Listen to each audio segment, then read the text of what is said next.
अब अंजना करेगी सिस्टम से सवाल। बहुत चुप्पी साध ली, अब और नहीं। प्रधानमंत्री मोदी जी और गृह मंत्री अमित शाह जी, ये हादसा आपके ही राज्य में हुआ है। एयर इंडिया की यह फ्लाइट आखिरी बार कब सर्विस में गई थी? डीजीसीए ने इसके इंजन, फ्लैप और थ्रस्ट कंट्रोल की जांच क्यों नहीं की? जब मेडे सिग्नल भेजा गया, एटीसी ने क्यों रिस्पॉन्ड नहीं किया? ये हादसा कोई प्राकृतिक आपदा नहीं, ये मानव निर्मित नाकामी है। और इसका जिम्मेदार कौन है? मेरा भाई चला गया 5 में से।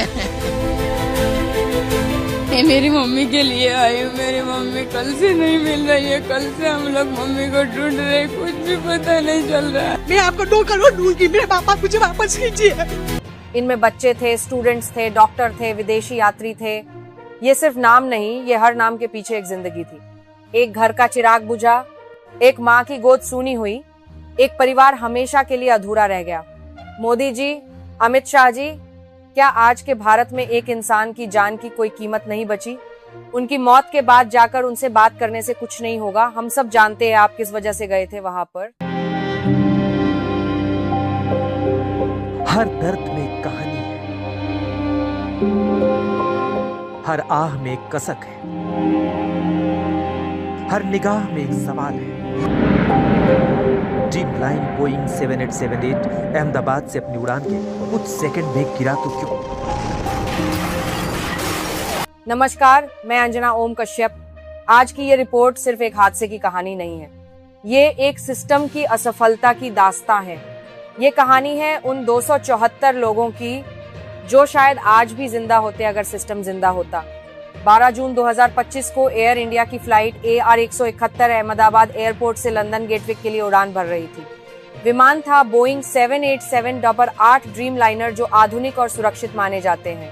इस विमान में कुल 254 लोग सवार थे, 230 यात्री, 1:12 क्रू। आज थे जिनमें 159 भारतीय, 53 ब्रिटिश, 7 पुर्तगाली और 1 कनाडाई नागरिक शामिल थे। लैंडिंग से कुछ सेकंड पहले पायलट ने मेडे सिग्नल भेजा और फिर 30 सेकंड में सब कुछ तबाह हो गया। प्लेन रनवे से फिसलता हुआ BJ मेडिकल कॉलेज के हॉस्टल से जा टकराया। विस्फोट इतना भयानक था कि पूरी बिल्डिंग ध्वस्त हो गई।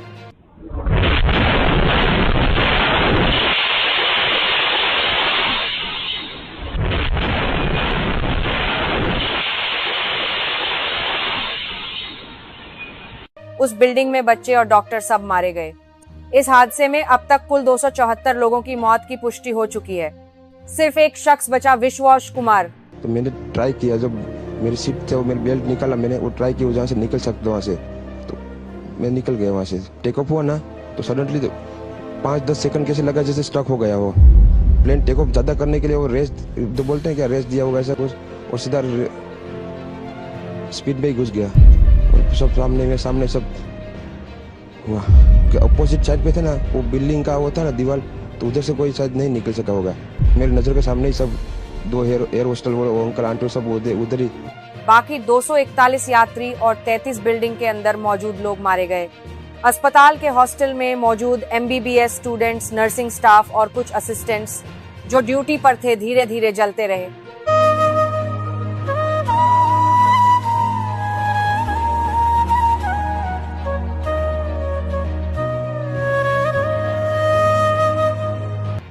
शरीर इतनी बुरी तरह जला है कि पहचान नहीं हो रही उनकी। अब पहचान के लिए DNA टेस्ट होगा।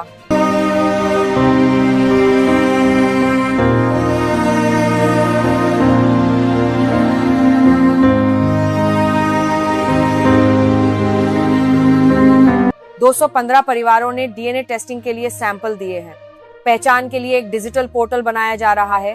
प्लेन का ब्लैक बॉक्स और कॉकपिट वॉइस रिकॉर्डर बरामद कर लिया गया है। 12 जून के विमान हादसे की वजहों को जानने के लिए सबसे अहम है ब्लैक बॉक्स का मिलना। अब तक जांचकर्ताओं को क्रैश साइट के पास एयरक्राफ्ट के इमरजेंसी लोकेटर ट्रांसमीटर मिले हैं। भारत के एयरक्राफ्ट एक्सीडेंट इन्वेस्टिगेशन ब्यूरो ने जांच शुरू की है। DGCA, AAIB, बोइंग और FAA सभी जांच में लगे हैं।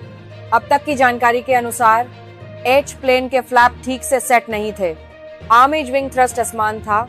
आछा और रनवे के आखिरी छोर पर टेक्निकल फेलियर हुआ, यानी पायलट ने आखिरी वक्त तक कंट्रोल करने की कोशिश की, लेकिन सिस्टम ने साथ नहीं दिया। कैप्टन समीत सभरवाल और फर्स्ट ऑफिसर क्लाइव कुंडार दोनों ही अनुभवी पायलट थे। AH 42 साल का कुल अनुभव, हजारों घंटे की उड़ान, हाच और दर्जनों अंतरराष्ट्रीय रूट्स पर सेवा दी थी। अगर पायलट की कोई गलती नहीं थी तो फिर सवाल है, प्लेन क्यों गिरा और किसने इसकी जांच नहीं करवाई? प्रधानमंत्री मोदी जी और गृह मंत्री अमित शाह जी, ये हादसा आपके ही राज्य में हुआ है। एयर इंडिया की यह फ्लाइट आखिरी बार कब सर्विस में गई थी?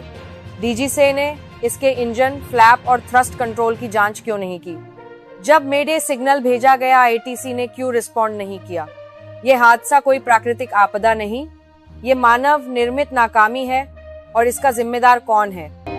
इतनी खुश थी वो ये करने, देखो वो जा रही है, देखो हाँ वो जा रही थी। मेरा भाई चला गया अभी।